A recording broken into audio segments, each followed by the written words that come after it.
The logo is on jackets in every city, but the founder's real story is almost unknown. Doug Tompkins built the North Face, then gave away a fortune to save the wild. He and his wife protected over 2 million acres and made the largest private land gift in history. The twist? He wasn't a billionaire, just a millionaire who gave nearly all of it back. The story of a brand named for a mountain and a man who saved the mountains. To understand Douglas Tompkins is to look at two distinct lives lived by the same man. The first half was defined by creation, by building some of the most recognizable consumer brands in the world. The second half was defined by preservation, as he turned away from industry to protect vast, threatened ecosystems. Though these two eras seem completely opposed, they grew from the exact same impulse, a lifelong pull toward rugged, unforgiving mountain country. For Tompkins, climbing peaks and defending them required the same intensity of focus. When he eventually sold his business interests, he did not retire to comfort. Instead, he spent his remaining years buying up millions of acres of wild land to return them to the public, describing his massive conservation effort as simply paying rent for his time on the planet.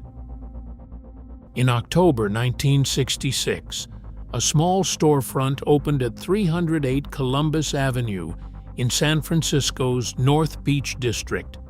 Doug and Susie Tompkins started the venture with a $5,000 bank loan, focusing entirely on high-quality equipment for mountaineers and backpackers rather than mainstream retail. The name they chose, the North Face, held deep meaning for climbers. In the Northern Hemisphere, the north face of a mountain is the coldest, icy, and most formidable route to the summit. Selecting this name was a clear statement of purpose. The brand existed to outfit serious explorers facing the harshest alpine environments. On opening night, members of the then little-known Grateful Dead played a live set inside the crowded shop, which quickly became a hub for the local climbing community. Despite the festive counterculture energy of the launch, the business maintained a highly disciplined, narrow focus. Tompkins curated a select inventory of down sleeping bags, custom-forged pitons, and durable tents.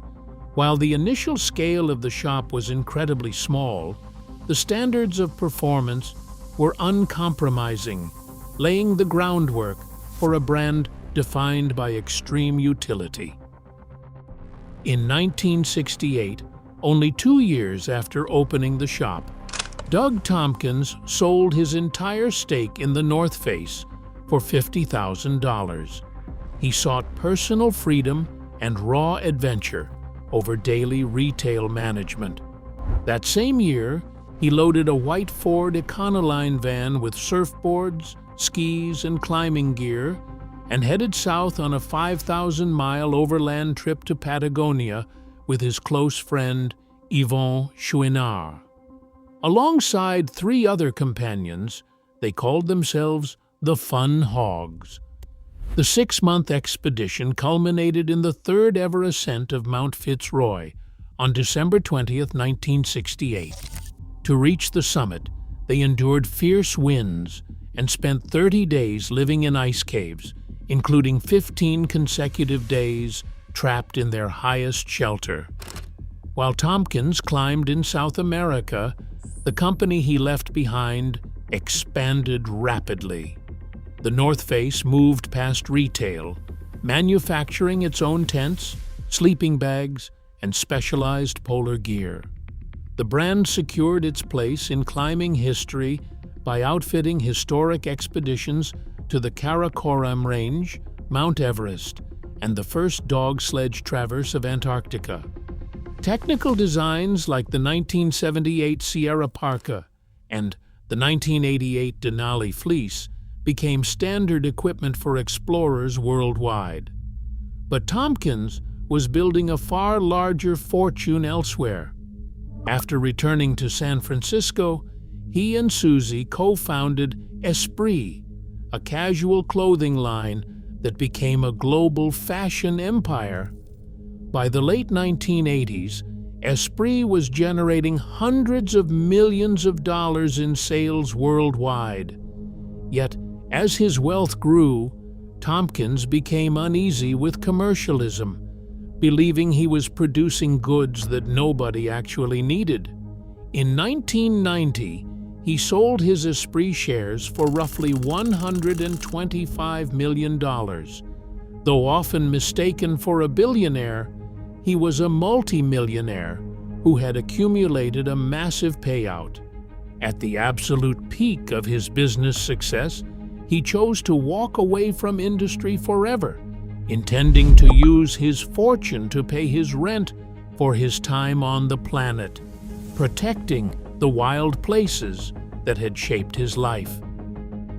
In 1990, Douglas Tompkins established the Foundation for Deep Ecology and relocated to the roadless fjords of southern Chile.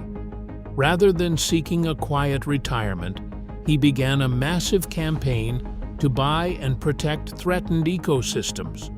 2 years later, he established the Conservation Land Trust to acquire vast tracts of temperate rainforest, high-altitude volcanoes, and river valleys. In 1993, he married Christine McDivitt, the former chief executive of Patagonia, who became his primary partner in the effort. Together, they combined their business expertise and personal fortunes to launch a broad conservation campaign.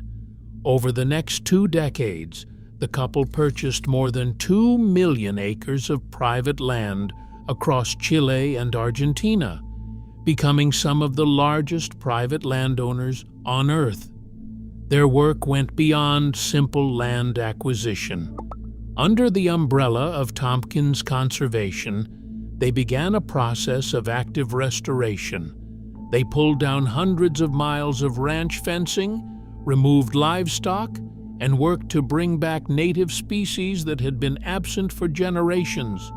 In the Iberra wetlands of Argentina, this meant introducing giant anteaters, pampas deer, collared peccaries, and green-winged macaws. They also initiated a long-term breeding program that eventually returned the jaguar to the region after a 70-year absence. In Chile, they worked to secure the survival of the endangered huemul deer and monitor the recovery of the Darwin's rhea, actively rebuilding the ecosystems they had fought to protect. In April 2000, VF Corporation purchased the North Face for $155 million. Under new ownership, the brand grew from a specialized supplier for mountaineers into a global fashion presence. The half-dome logo migrated from high-altitude peaks to metropolitan sidewalks, and the 1992 Nuptse down jacket became a familiar sight on winter city streets. High-fashion collaborations and streetwear culture adopted the brand, turning technical gear into a lifestyle staple. While the corporate logo grew into an urban symbol visible on every city corner, the man who had named the company was living thousands of miles away, focused on restoration. On December 8, 2015, a sudden gale on southern Chile's Lake General Carrera capsized Douglas Tompkins' kayak into 40-degree water. He fought the waves for hours, but died of severe hypothermia later that day at age 72. His sudden departure did not halt the work he started. In 2018, Chris Tompkins and the Chilean government formalized the largest private land donation to a nation in history. The family transferred roughly 1 million acres of restored forests, mountains, and rivers. Combined with 9 million acres of federal land, the agreement secured a network of new and expanded national parks, stretching over 1,000 miles, a protected corridor several times larger than Yosemite and Yellowstone combined. This monumental gift revealed the true nature of his legacy. Tompkins was never a billionaire. He was a multimillionaire who spent almost his entire wealth to return these wild spaces to the public, paying his rent for his time on the planet. Subscribe to our channel for more stories of the people who shaped our world. When you see that logo, remember the man who paid rent for his time on the planet. Not a billionaire, but a millionaire who gave his fortune back to the wild. His ultimate legacy isn't on a jacket, it is the earth beneath your boots. Subscribe for more stories.